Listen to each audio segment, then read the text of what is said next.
I never thought a $3,000 geothermal heat pump would become my weapon of choice against an HOA president. But here we are. My name is Patrick Anderson, and I've lived in Pinewood Ridge, a planned community just outside Boulder, Colorado, for the past 8 years. The mountains provide a stunning backdrop, and the air is crisp even in summer. I moved here right after my divorce, looking for a fresh start and a place where I could focus on my consulting work without the chaos of city life. The community seemed perfect at first. Well-maintained homes, friendly neighbors, and amenities that included a community center with a warming room for residents during the brutal Colorado winters. What I didn't anticipate was Deborah Dalton.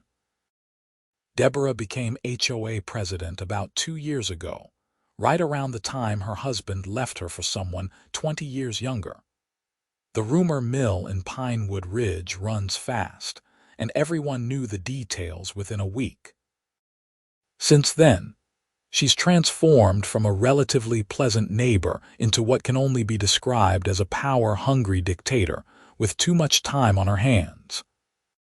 She's 52, drives a white Lexus SUV that's always immaculate, and has the kind of blonde bob haircut that screams, "I want to speak to the manager," from a mile away. The warming room situation started innocuously enough. It was early December, and Colorado was experiencing one of those cold snaps that makes your face hurt the second you step outside. Temperatures were dropping to -15 at night, and the community center's warming room had become a popular gathering spot for residents, especially the elderly ones who lived alone and wanted to save on heating bills. I'd been using the warming room occasionally, not because I needed to save money, but because it was a nice place to work.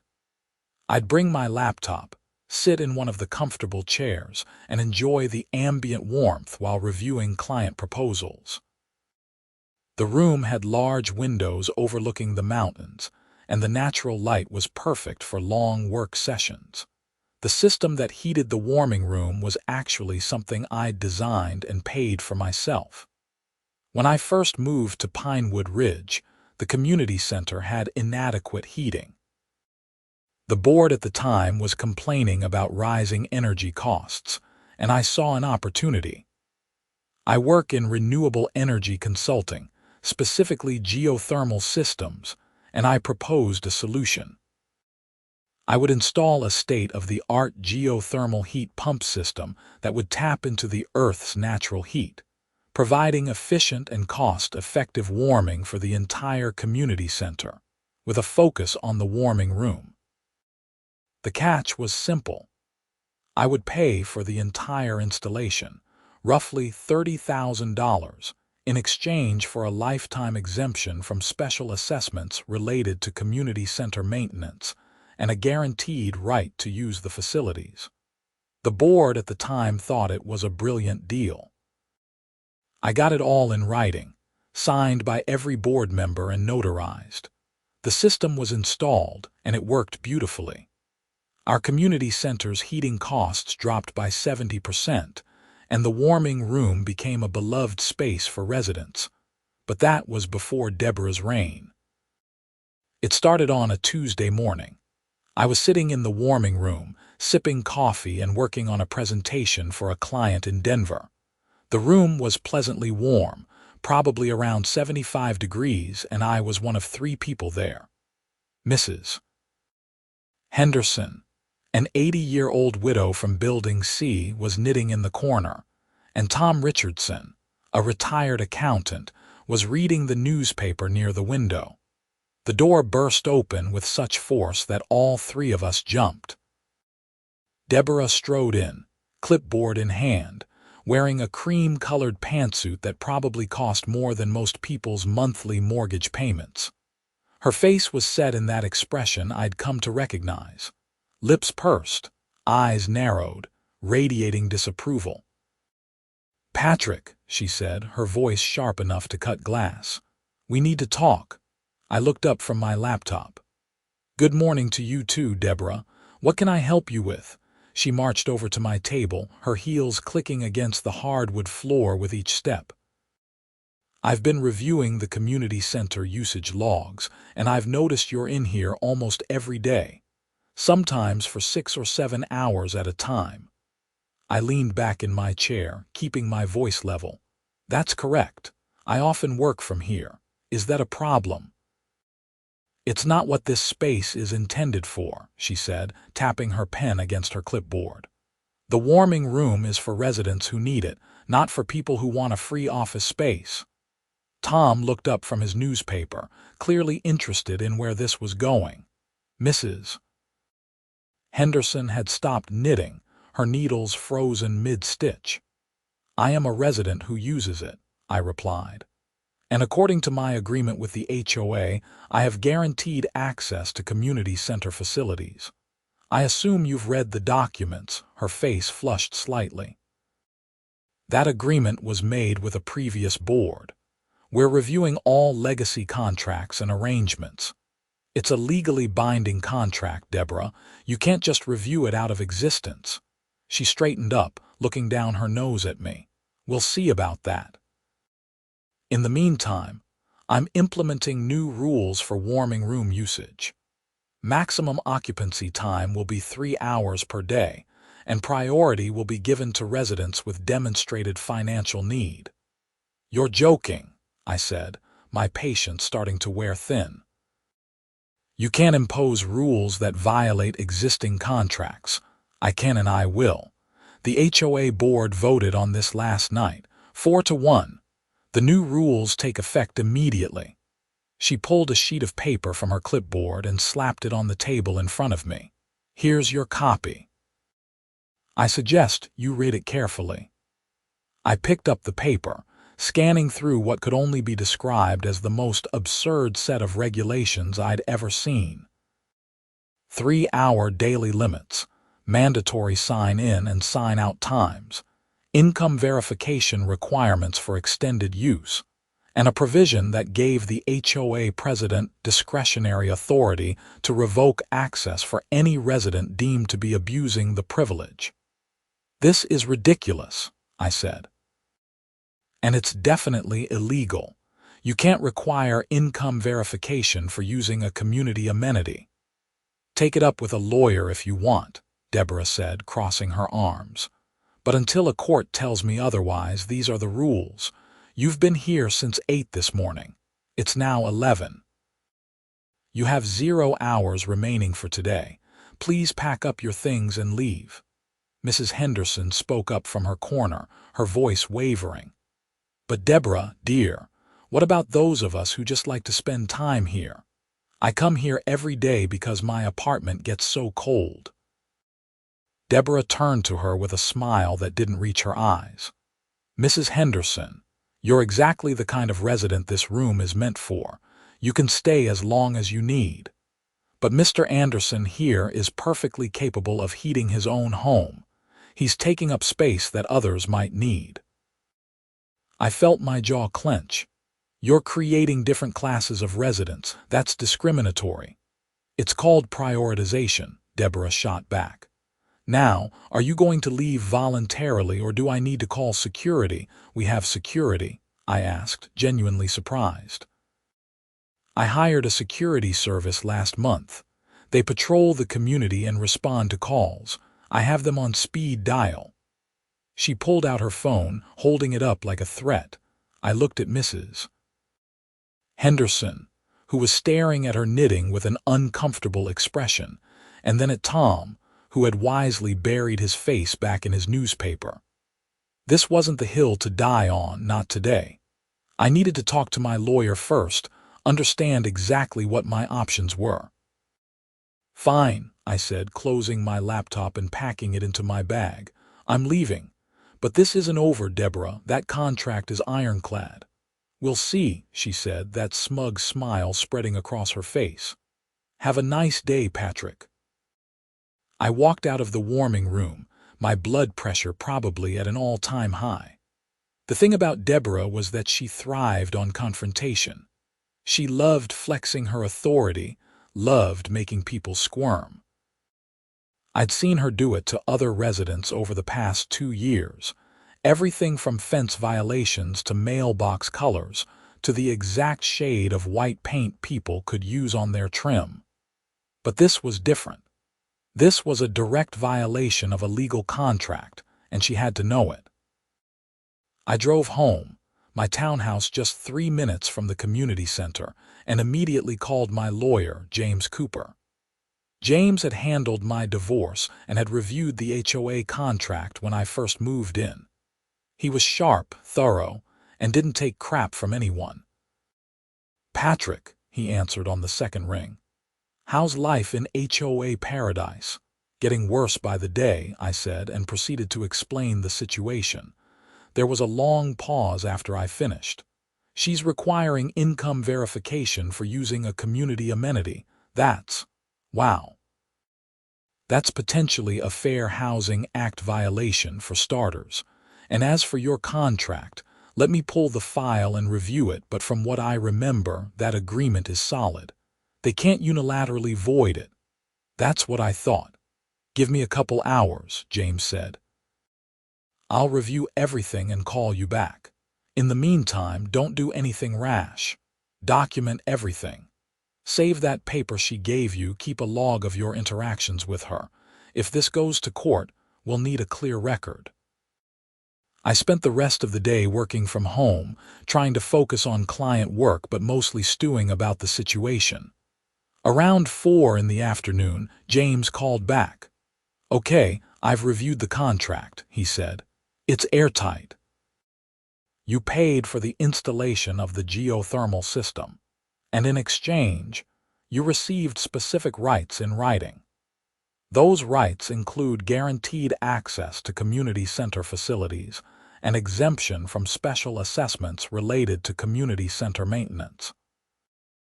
The HOA can't just ignore that because they have a new board. So what do I do?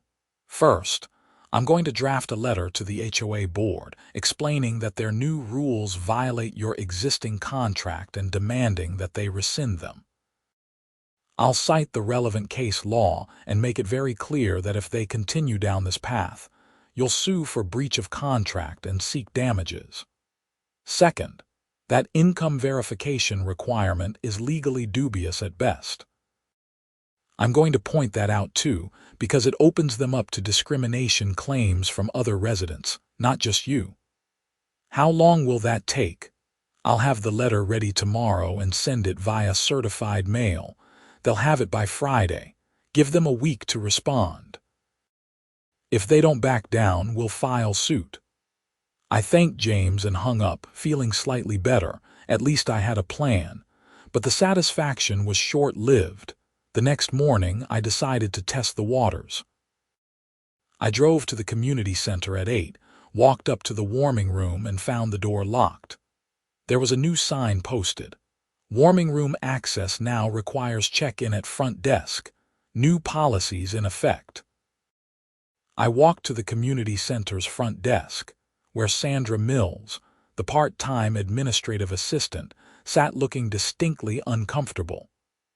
Sandra was in her 30s, a single mom who needed the job, and I could see the conflict on her face the moment she saw me. "Hi, Patrick," she said quietly.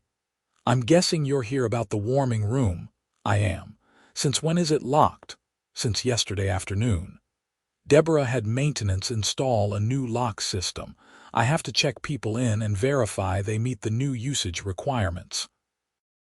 "Sandra, you know this is ridiculous, right?" She lowered her voice, glancing around to make sure no one else was listening.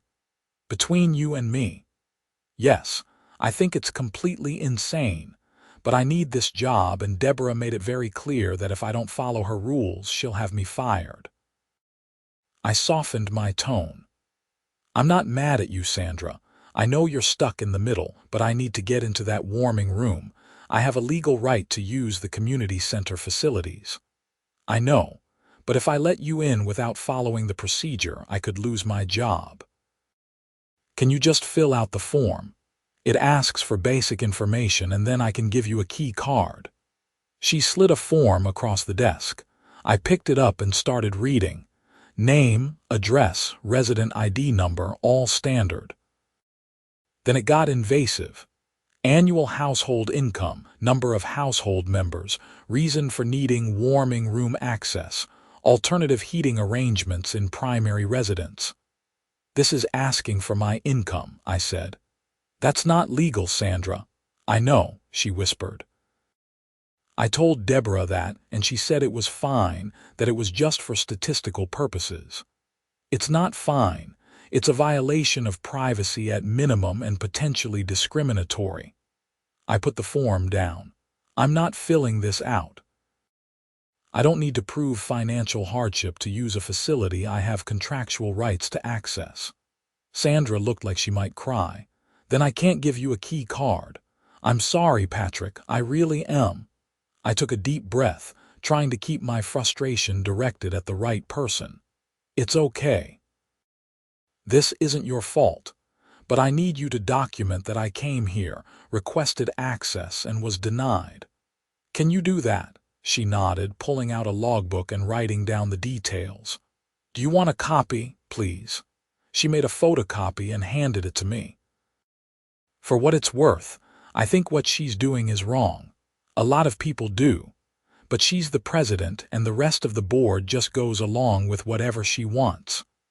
I thanked Sandra and left, my anger simmering. Deborah had escalated this from a policy dispute to physically locking me out of a facility I had paid for and had contractual rights to use. That was a mistake on her part, and I intended to make sure she realized it. When I got home, I called James again. They've locked me out. Physically locked the warming room and are requiring that invasive form to gain access. I could hear him typing on his keyboard. That's good for us, actually. They've now taken an action that directly violates your contract. This isn't just a policy disagreement anymore. They've breached the agreement. I'm going to escalate the letter and I want you to start documenting everything. Take photos of the locked door, keep copies of any forms they give you, save any emails or communications. We're building a case. How fast can we move on this? If they don't respond to my letter appropriately, we can file for a temporary restraining order and preliminary injunction. That means going to court and asking a judge to order them to let you access the warming room while the underlying contract dispute is resolved.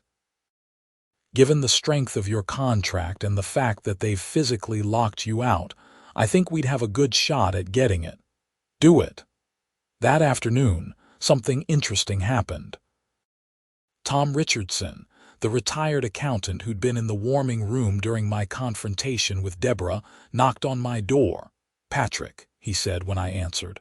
"Got a minute?" "Sure, come in." We sat in my living room and Tom got straight to the point. "I heard what happened this morning. Sandra called me. She's upset about the whole situation." "It's not her fault," I said. "She's just doing what she's told." "I know. But here's the thing. Deborah is out of control. I've lived in Pinewood Ridge for 15 years and I've served on the HOA board twice.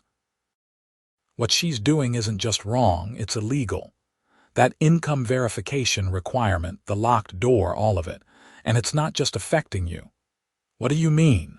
Tom leaned forward. "She's using that discretionary authority clause she wrote into the new rules to play favorites. Mrs.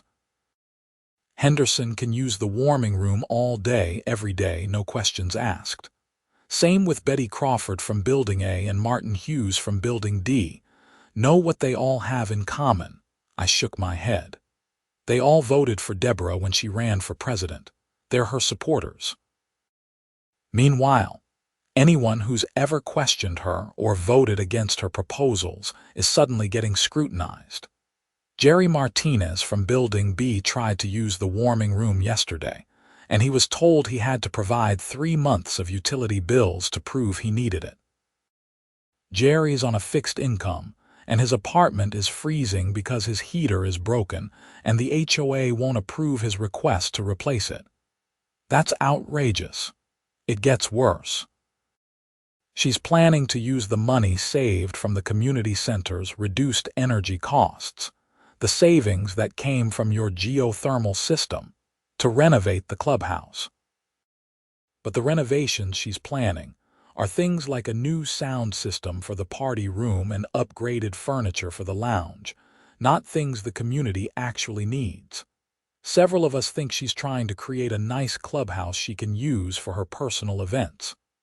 I sat back, processing this. Tom, why are you telling me this? Because I think you're going to sue her or sue the HOA, and when you do, there are a lot of residents who will support you.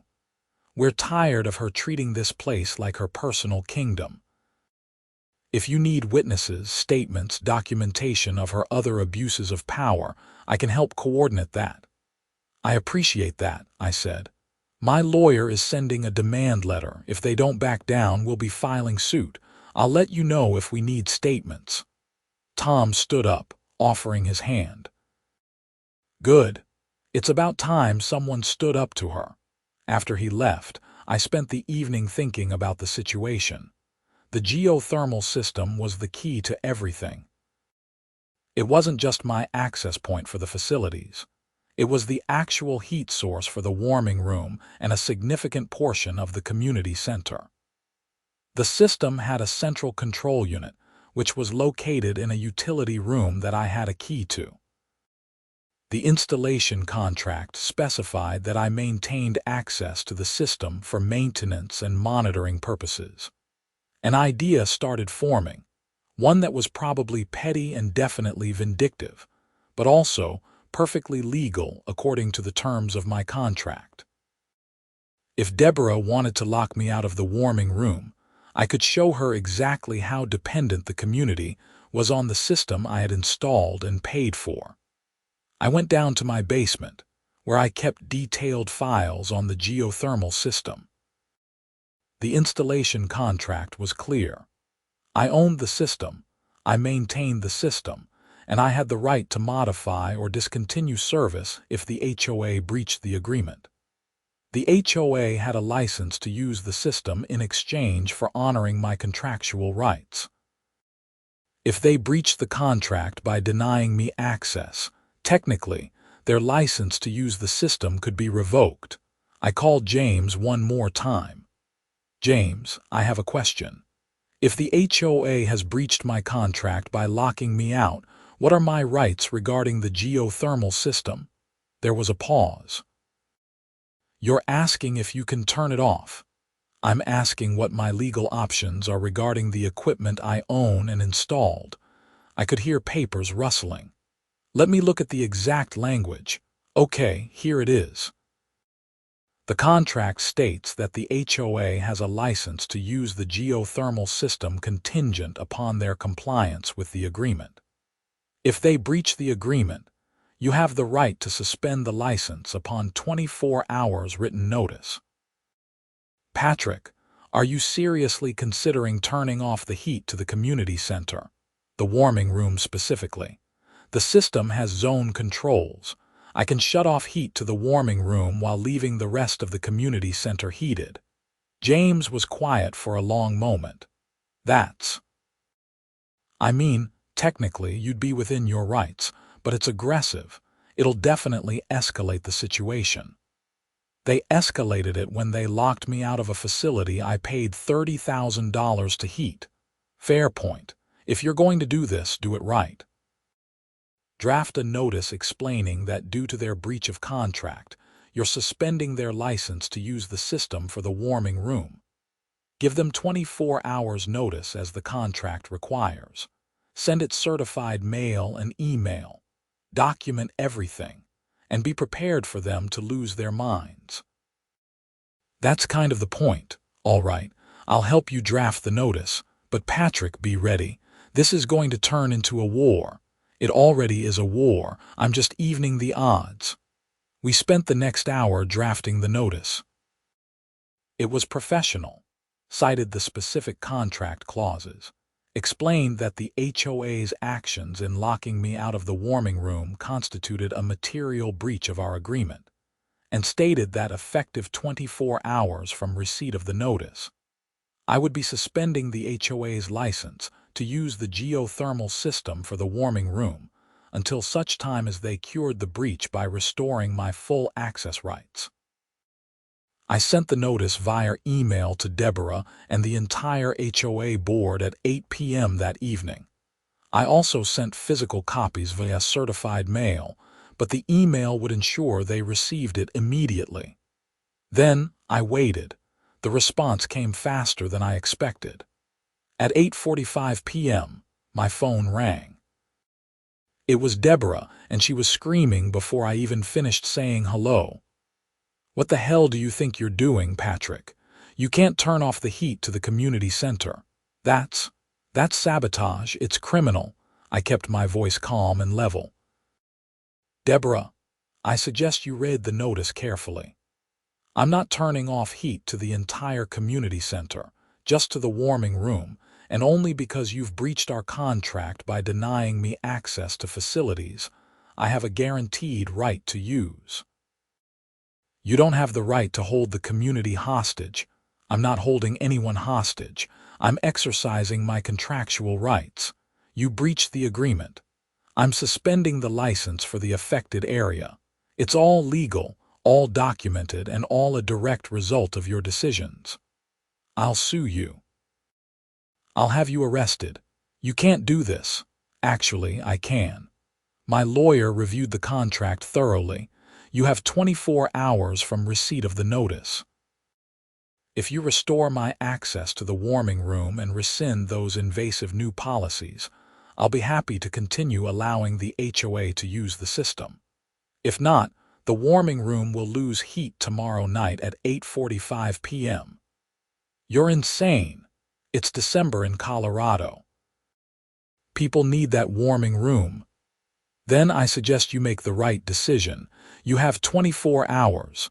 I hung up before she could respond. My hands were shaking slightly. I'd never been the type to enjoy conflict, but there was something satisfying about finally pushing back against someone who'd been bullying the community for 2 years. The next 24 hours were surreal. My phone blew up with calls and texts. Some residents were angry at me, accusing me of being selfish and cruel. Others were supportive, saying it was about time someone stood up to Deborah. The HOA board held an emergency meeting, which I was not invited to, and issued a statement calling my actions unconscionable and threatening legal action. James called me mid-morning. "Their lawyer sent me a letter threatening to sue you for breach of contract, intentional infliction of emotional distress, and about 5 other things. It's mostly bluster. They don't have a leg to stand on legally, and I think they know it, but they're trying to scare you into backing down." "I'm not backing down. I didn't think you would. I've prepared a response explaining again that you're well within your contractual rights and that their threats are baseless. I've also included a timeline. If they restore your access by the deadline, you'll restore their license to use the system. If they don't, you'll proceed as stated. The ball is in their court." At noon, Tom Richardson stopped by again. "You've stirred up a hornet's nest," he said, but he was smiling. "Half the community is talking about nothing else. Deborah held that emergency board meeting this morning and tried to get them to vote on suing you, but 2 board members refused. They said you're right, that the HOA breached the contract first, and that they should just give you your access back and be done with it." "Which 2? Michael Zhang and Patricia O'Brien. They've been on the board for years, and they're both fed up with Deborah.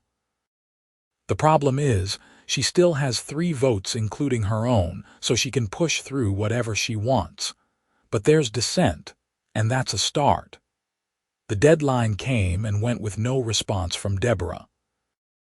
At exactly 8:45 p.m., I drove to the community center, let myself into the utility room with my key, and adjusted the controls on the geothermal system.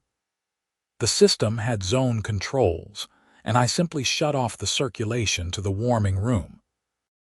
The rest of the community center would continue to receive heat, but the warming room would gradually cool down to whatever the ambient temperature was. It was petty. It was vindictive. It was also completely legal and entirely the result of Deborah's decisions. I went home, poured myself a bourbon, and waited for the fallout. It came the next morning. I woke up to find 3 voicemail messages and a dozen text messages, all variations on the same theme. The warming room was freezing. How could I do this to the community? What kind of monster was I? One message stood out. It was from Mrs. Henderson, the elderly woman who'd been knitting in the warming room that first day. "Patrick, dear, I just wanted to let you know that I don't blame you for any of this. Deborah has been awful to you, and you're just standing up for yourself. I hope it all works out. Don't let the negative people get you down." That message alone made the whole thing feel worth it. Around 10 a.m., Sandra from the community center called.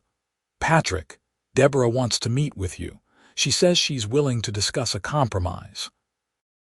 Tell her I'm happy to meet, but only if my lawyer can be present. And tell her that until my access is fully restored with no conditions, the warming room stays cold." There was a long pause. "She's not going to like that." "I don't particularly care what she likes at this point, Sandra." The meeting was scheduled for 2 p.m. at the community center's conference room. James drove up from Denver, and we arrived to find Deborah waiting with a man I didn't recognize. He introduced himself as Robert Carlson, the HOA's attorney. We all sat down around the conference table, and there was a moment of tense silence before Robert spoke. "Mr. Anderson, my client is willing to drop the income verification requirement from the warming room policies. In exchange, she asks that you restore heat to the warming room immediately."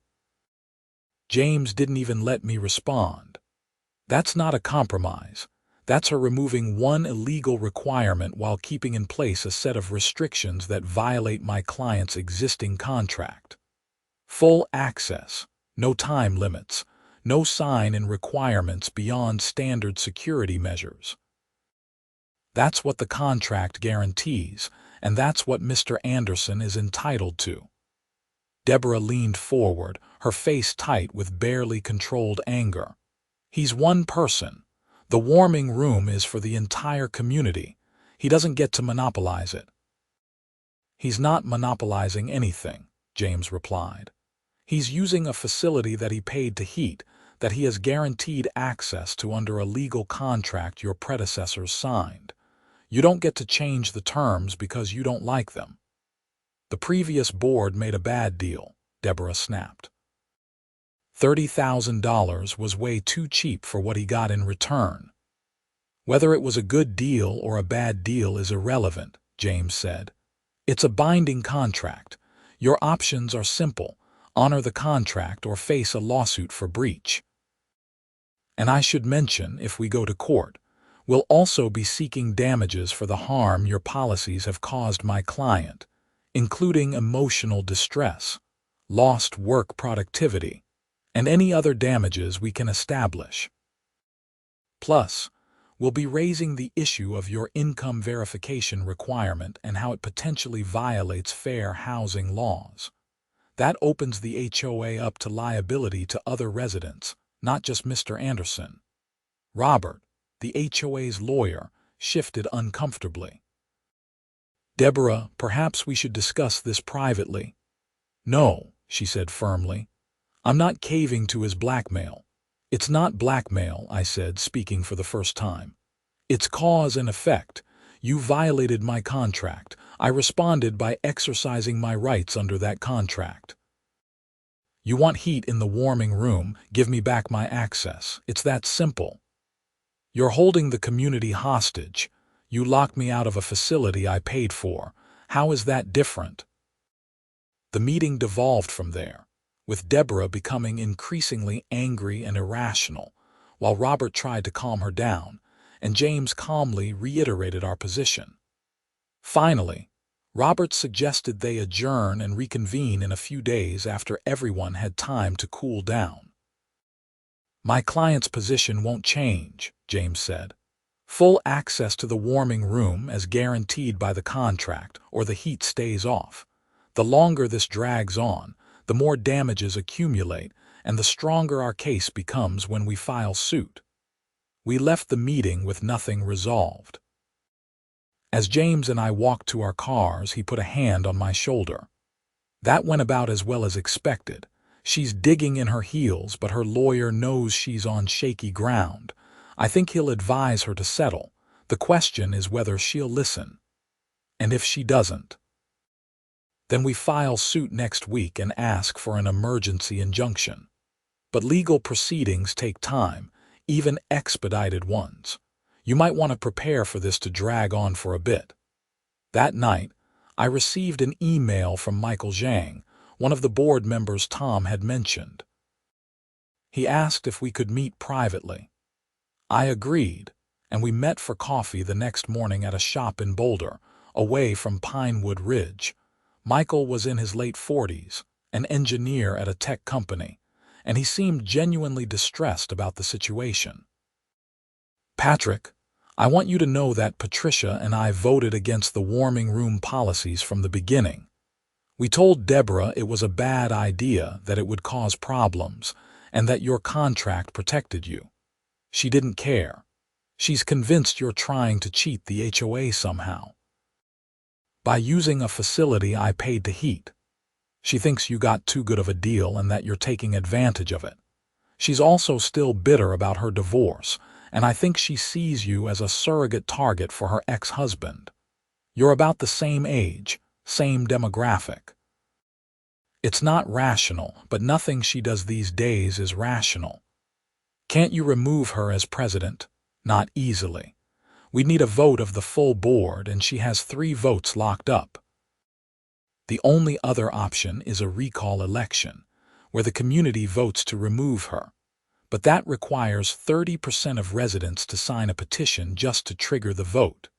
It's a high bar, and Deborah has a loyal following among older residents who don't know about her worst behavior. I sipped my coffee thinking, what if her worst behavior became public knowledge? What if residents knew about all the things she's been doing? Michael looked intrigued. Like what? Tom mentioned she's been playing favorites with warming room access, scrutinizing people who voted against her while giving free rein to her supporters. That's a clear abuse of power. What else has she done? Michael pulled out his phone, opening a notes app. Oh man, where do I start? She approved a $20,000 landscape contract with her nephew's company without getting competing bids, which violates our bylaws. She's been using the HOA's credit card for personal purchases, and then claiming they were community expenses. Things like meals at expensive restaurants that she says were board meetings, but no other board members were present. She killed a proposal to repave the parking lots, which desperately need it, because she wanted to save money for her clubhouse renovation project. She threatened to fine Jerry Martinez for having his daughter's car parked in a guest spot for more than 3 days, even though there's no such rule in the covenants, just because she doesn't like him. Can you document all of this? I have board meeting minutes, emails, financial records, all of it. Patricia and I have been keeping a file because we knew eventually something would have to give. Would you be willing to share that with my lawyer? If this goes to court, it'll help establish a pattern of abuse and vindictive behavior. Michael hesitated. If I do that and it gets out, she'll make my life hell. She'll probably try to fine me for every minor violation she can find or make up. If this goes to court, she's going to be too busy defending herself to come after you, and if we can get her removed from the board, you won't have to worry about her anymore. He thought for a long moment, then nodded. All right, I'll send everything to your lawyer, but Patrick, be careful. Deborah doesn't back down easily, and she doesn't fight fair. This is going to get uglier before it gets better. He wasn't wrong. 2 days later, I received a notice from the HOA that I was being fined $500 for improper maintenance of HVAC equipment, resulting in community endangerment. The notice claimed that by shutting off heat to the warming room, I had violated HOA regulations regarding community safety. James laughed when I showed him the notice. This is gold. They're basically admitting that you control the heating system and that you shut it off, which supports our position.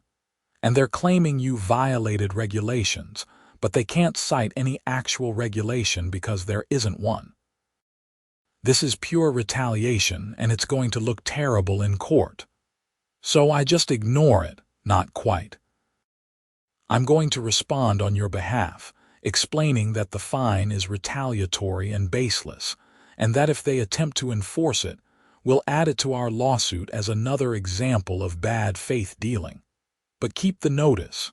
It's more evidence. The following week brought an unexpected development. I received a knock on my door late one evening, and when I opened it, I found Jerry Martinez standing there. Jerry was in his 60s, a retired construction worker with weathered hands and a kind face. "Mr. Anderson," he said, "I'm sorry to bother you so late. Do you have a few minutes?" "Of course, come in." We sat in my living room and Jerry looked nervous.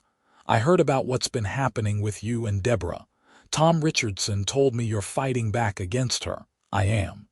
"Good, because she's not just going after you.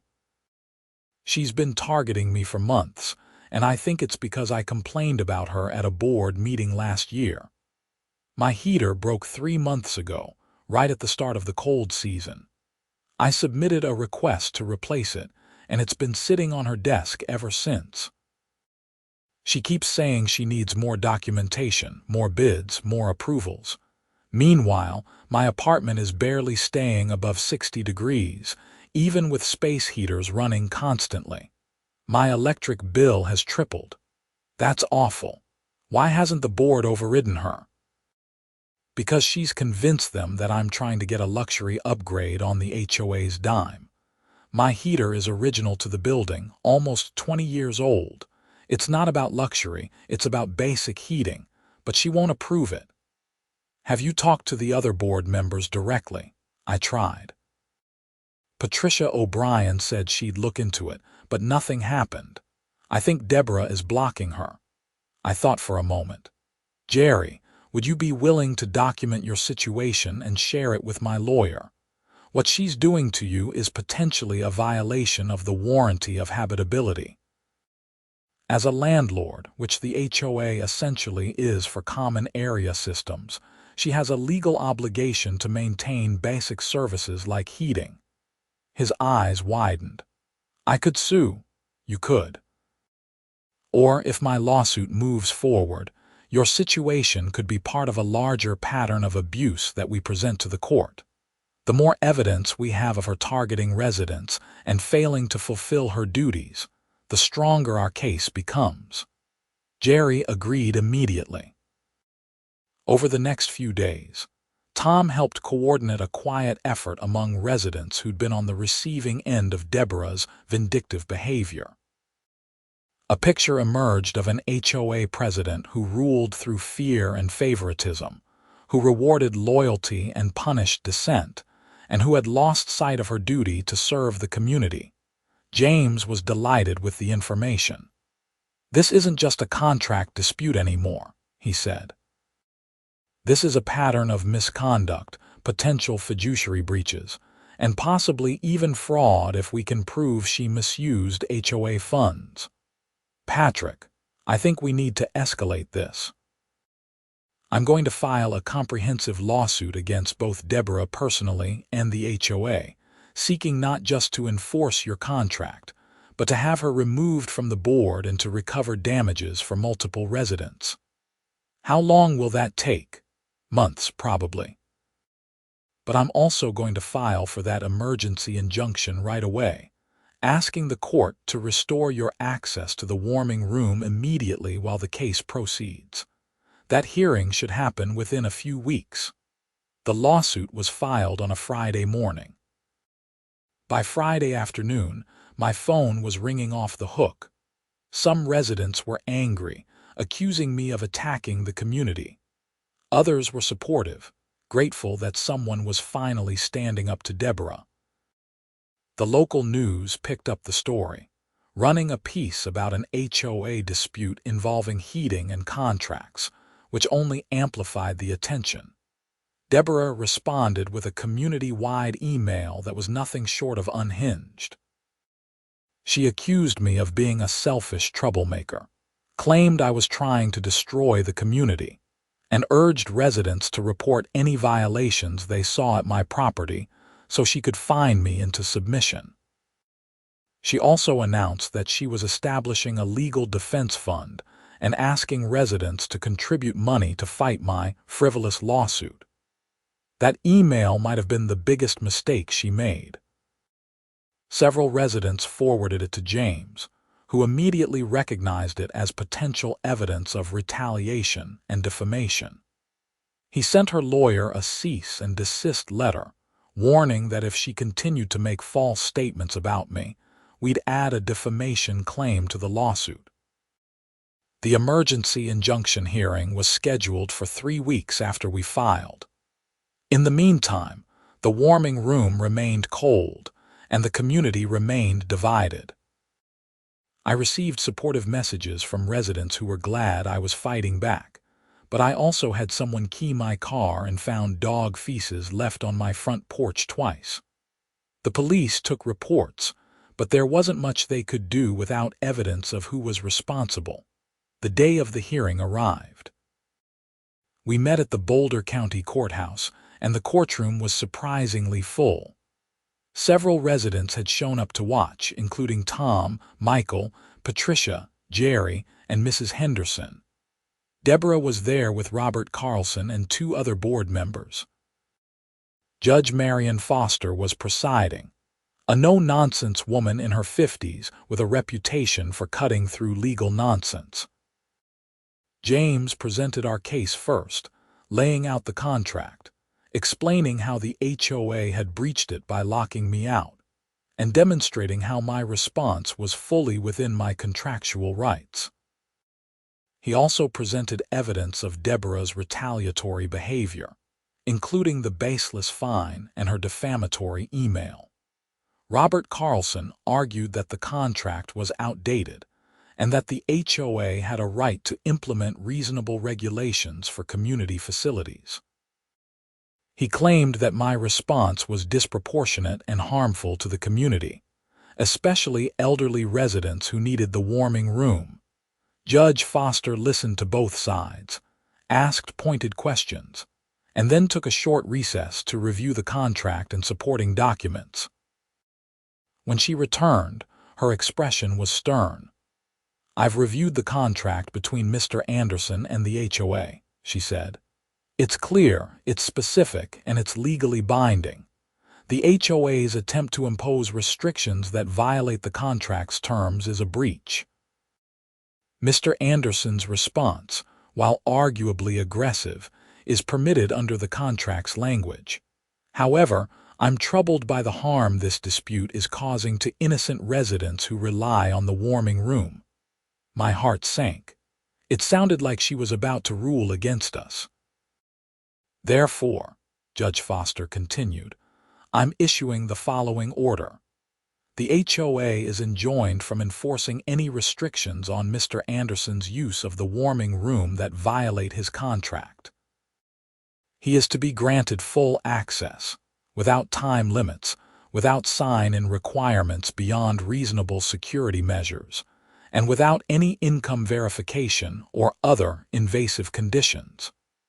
In return, Mr. Anderson is ordered to restore heating to the warming room immediately.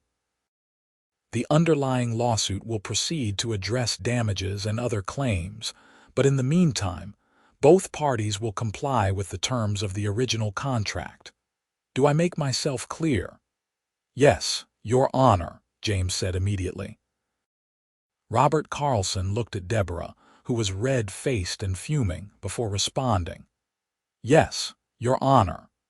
"Good.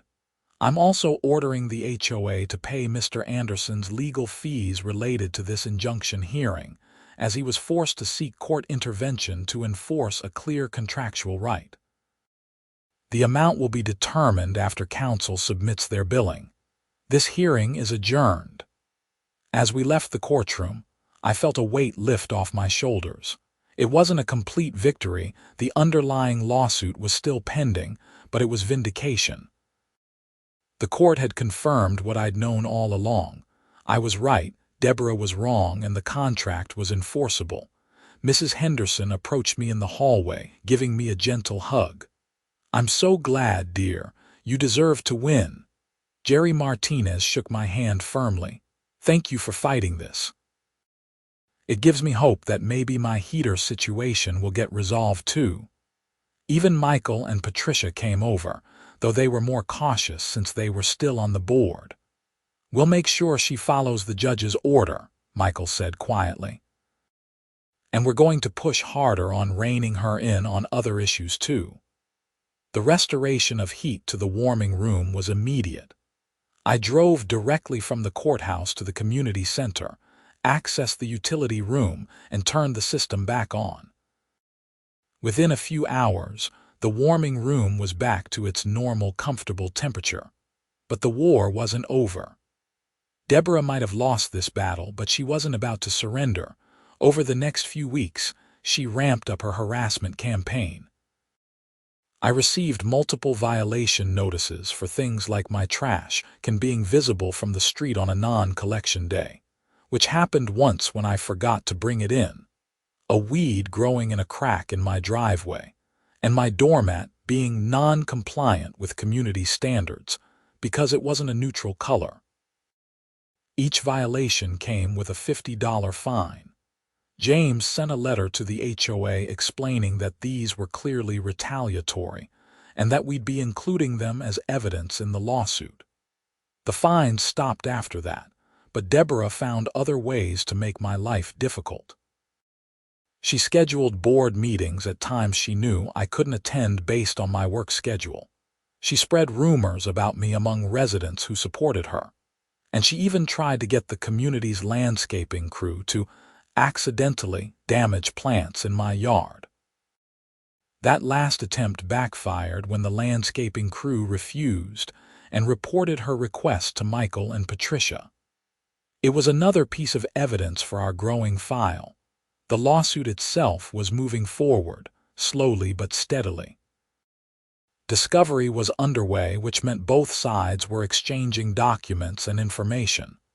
James subpoenaed the HOA's financial records, board meeting minutes, and email communications. What he found was damning. "Patrick, you're not going to believe this," he said during one of our meetings. "Deborah has been using the HOA credit card for personal expenses to the tune of almost $15,000 over the past 2 years. Dinners at expensive restaurants with no other board members present. Spa days she claimed were stress relief necessary for her HOA duties. Even a weekend trip to Aspen that she said was for a conference. But there's no record of any HOA-related conference happening there." "That's embezzlement," I said. "It is. And it gets better. She approved that landscape contract with her nephew without competitive bidding, and she's been paying his company about 30% more than market rate. I got quotes from 3 other landscape companies, and they all came in significantly lower for the same scope of work. So what do? We have a few options. We can include this in our lawsuit as evidence of her unfitness to serve on the board. Or we can report it to the police and let them investigate. If it's criminal embezzlement and fraud, that's beyond the scope of a civil lawsuit. Would reporting it help our case? It would make it impossible for her to continue as HOA president, that's for sure. If she's facing criminal charges, the board would have to remove her. But it also means this stops being just about your contract dispute and becomes much bigger. Are you ready for that? I thought about Jerry, still waiting for his heater to be fixed. I thought about the other residents Deborah had targeted and bullied. I thought about the damage she'd done to the community's finances and trust. Report it, I said. She needs to be held accountable, not just to me, but to everyone she's hurt. James contacted the Boulder County District Attorney's office and provided them with the evidence we'd uncovered during discovery. They opened an investigation, and within 2 weeks, a detective came to interview me. I explained the entire situation, provided copies of all relevant documents, and answered their questions about the HOA's finances and Deborah's behavior. The detective, a middle-aged woman named Sarah Liu, was thorough and professional. Mr. Anderson, based on what we've seen so far, there's probable cause to believe Miss Dalton has committed theft and fraud. We're going to continue investigating, including interviewing other board members and residents, and reviewing financial records. This will take some time, but I want you to know we're taking it seriously. Thank you, Detective. I appreciate that. I also want to warn you, if charges are filed, this is going to become very public. HOA embezzlement cases often attract media attention, and Miss Dalton will likely hire a criminal defense attorney and fight back hard. Are you prepared for that? I am. The investigation took about 6 weeks. During that time, the story leaked to the press.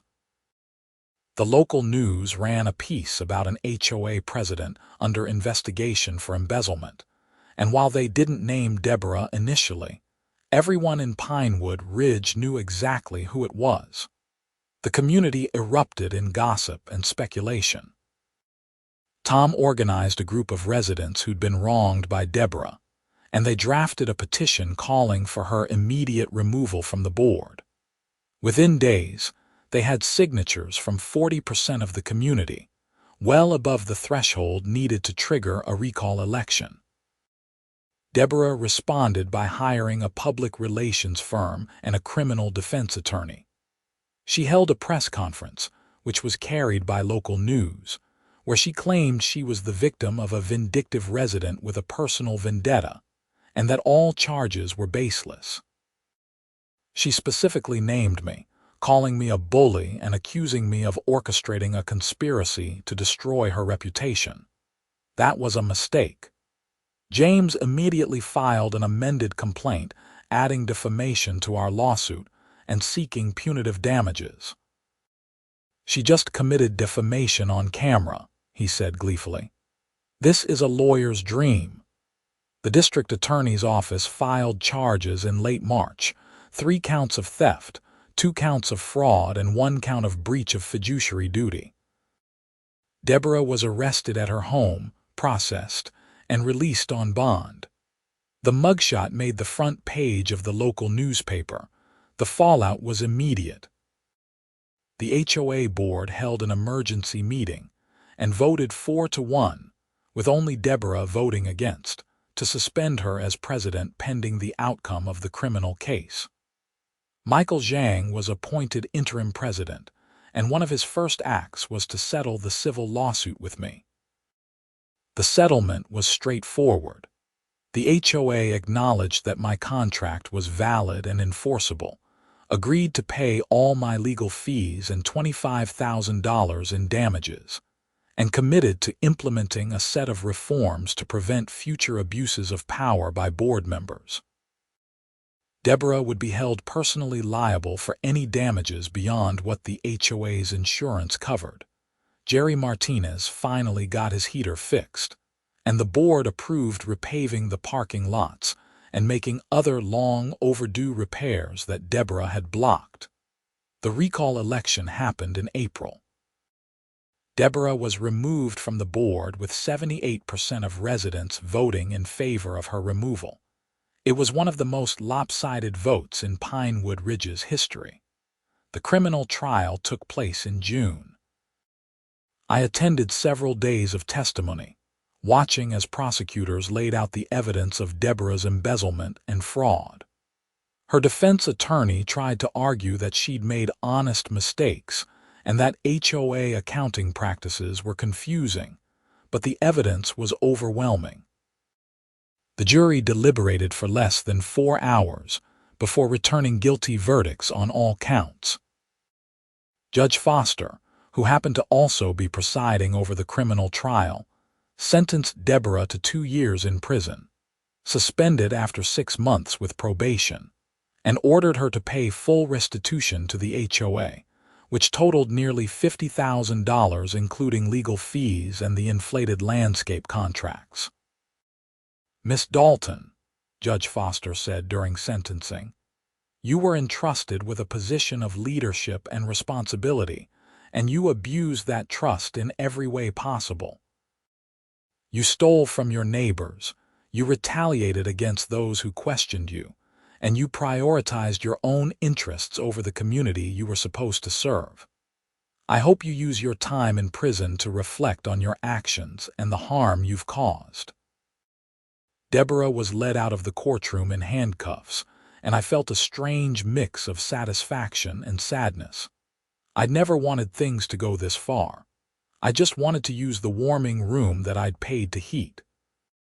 But Deborah's vindictiveness and illegal behavior had escalated everything to a point where criminal prosecution was the only appropriate response.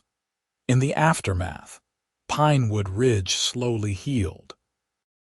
Michael and Patricia continued to serve on the board, bringing in new members who were committed to transparency and actual service to the community. The warming room became popular again, used by residents young and old without restrictions or invasive requirements. The geothermal system continued to operate efficiently, saving the community thousands of dollars in energy costs every year. I settled back into my routine, working from the warming room when I wanted the change of scenery and the mountain views, and from home when I preferred quiet. Mrs. Henderson still knitted there most afternoons, and we became friendly. Jerry Martinez thanked me every time he saw me, crediting the lawsuit with finally getting his heat fixed. Tom Richardson summed it up best one day when we ran into each other at the community center. "You know," he said, "you could have just paid the stupid income verification form and avoided all this drama." I shook my head. No, I couldn't, because it wasn't about the form. It was about someone with power abusing that power and no one stopping her. If I'd backed down, she would have kept going, kept targeting people, kept stealing. Sometimes you have to stand up to bullies even when it's difficult. "Well, I'm glad you did. The community is better for it." He was right. Pinewood Ridge was better. The new board implemented financial controls to prevent embezzlement, established clear policies for facility use that respected existing contracts, and created a mechanism for residents to report abuse of power without fear of retaliation. It wasn't perfect, no HOA ever is, but it was dramatically improved. As for me, I learned some valuable lessons. I learned that contracts matter and that standing up for your rights, even when it's uncomfortable, is sometimes necessary. I learned that one person with determination and a good lawyer can challenge even entrenched power structures. And I learned that communities are stronger when people look out for each other and hold their leaders accountable.